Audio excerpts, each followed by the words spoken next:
Want to get rich, you have to act quickly. You have to do things fast. Speed is rule one.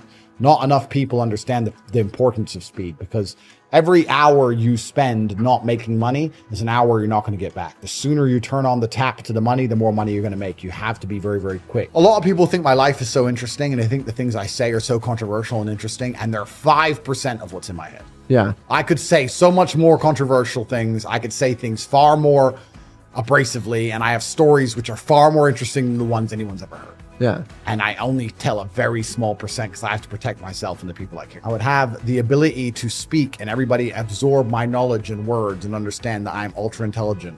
I know. No. A basic superpower. We're talking about I already have the superpower. Here we are. I'm the most Googled man on the planet. It's very hard to not become a billionaire in the world today, I think, if you're truly influential. I'm already a billionaire if I had to have my net worth measured.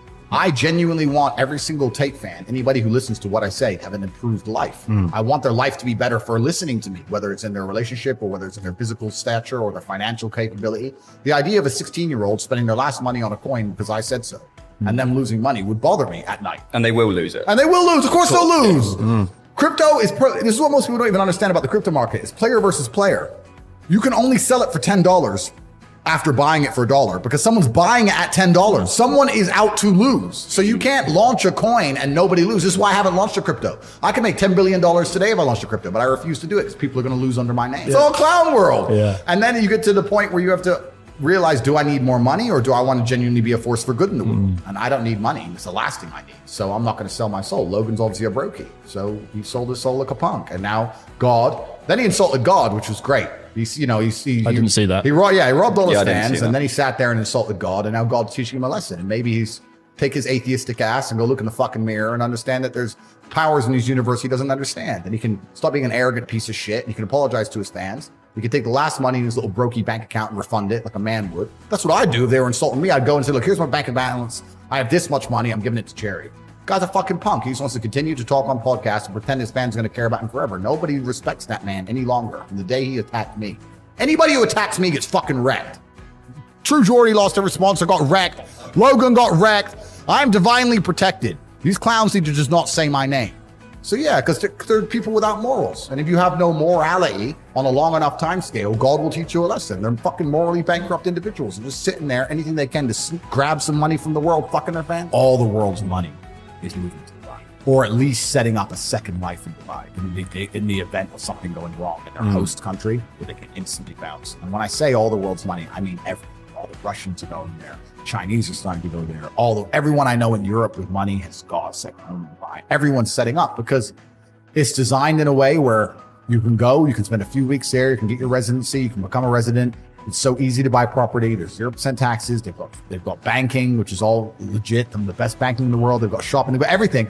It's almost second nature to me. It's not a conscious thing. If I'm awake, I don't see why I wouldn't be doing something constructive.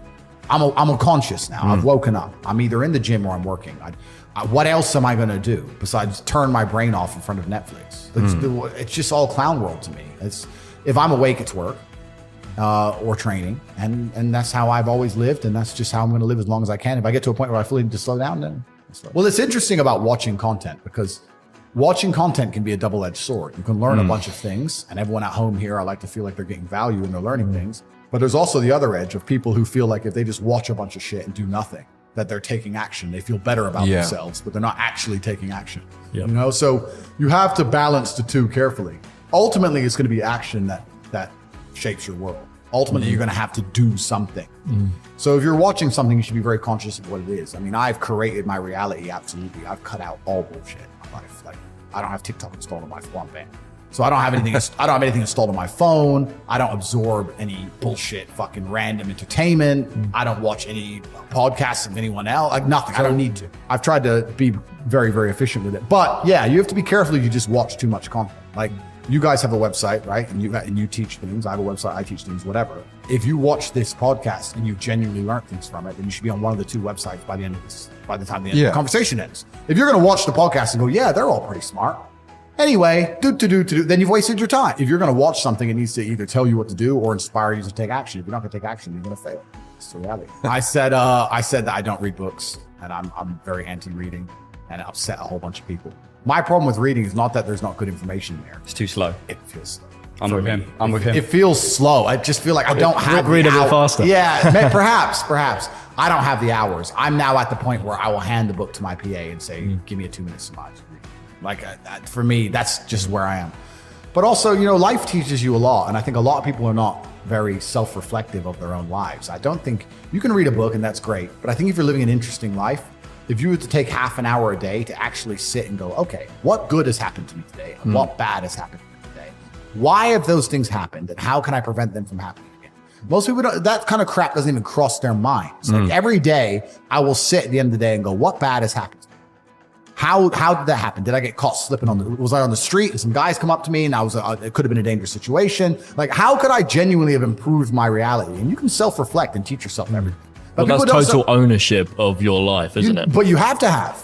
A lot of people don't. You have to have ownership of everything good that's ever happened to you and everything bad that's ever happened to you. I have complete ownership for the fact I was canceled. I don't sit there and go, oh, they're lying about me. Yes, they're lying, but I still own it completely. They're lying about me and they're talking shit, but I own it and I took responsibility for it. And I sat there and I took absolute accountability and I thought, okay, how can I turn this in my favor? And I beat them. If I'm walking down the street and it starts to rain, I take responsibility for that. I didn't have to be in rainy London. I could have been somewhere else. I could have brought an umbrella. Could have took a car. I am responsible for getting wet in the rain. And there's people out here who just don't take any responsibility for their own actions, let alone the weather. If you take complete self-accountability and you self-reflect, it's raining, I'm unlucky. You got told. But that's what they'll say. I got wet because it rained, not my fault. Whereas I'll say I got wet because I did not prepare for the rain. And life is a value exchange. Every friendship, every relationship, every business relationship, there has to be an exchange of value. As you progress through life, if people stay in the same place, you're only giving value. You're not receiving any value back. And you have to be ruthless about those things. Like I have a very curated circle and everybody in my circle is extremely useful and we're extremely successful. And it's a very motivating thing. If you're in a room full of ice cream experts and all they talk about is ice cream, how to move ice cream, how to sell ice cream, different flavors of ice cream, how you make ice cream, you're going to learn a lot about ice cream. If you're in a room full of people who are billionaires, and guess what they're talking about? Money. And guess what you're going to learn about? Money. I don't sit and have pointless conversations with people. I don't even know what people are talking about. If me and my friends meet, we end up talking about the earth and how it can pay us. That's what we talk about. And that's how we manage to make a bunch of money. So you have to be ruthless with your circle. And for people out there who understand this, a lot of people say they understand it, but they genuinely don't. But if you do, and you are trying to progress your circle, you need to find a way to provide value. You need to either join networks like my one on corporatate.com, or you need to find a way to provide value. I'll give you an example. In Romania, I was driving and I went to a town called Cluj. It's a very small town.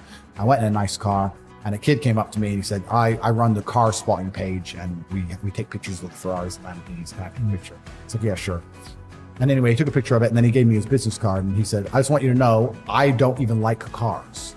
I just knew the best way for me to meet rich people was to take photos of nice cars. It's a great story. I was like, you're smart. Very smart. I hired him. I'm not surprised. He works for me. Yeah. He still works for me for this day. Yeah. He was smart enough to go, well, where's the money? Over there. Yeah. How do I get close to the money? Oh, they don't want to talk to me. But if I take cool photos of his car, he might want to talk to me. You have to find a way to provide value to people. Yeah. If you provide value and it's a value exchange, you'll do good. But yeah, I say this to people and they go, oh, but my friend, and we have a good time together. Well, if you're going to prioritize your friends by drinking and having fun, then you're going to have a bunch of fucking loser friends. That's your life and that's your life to live. It's fine. Don't complain when the NHS are on strike and you can't get seen and I'm in a private hospital in fucking Saudi. That's your problem. You have to just make your decisions in life and live true to them. But creating a circle is ultra important. And it's not just important financially, it's also important for your entire life and your mindset as a whole.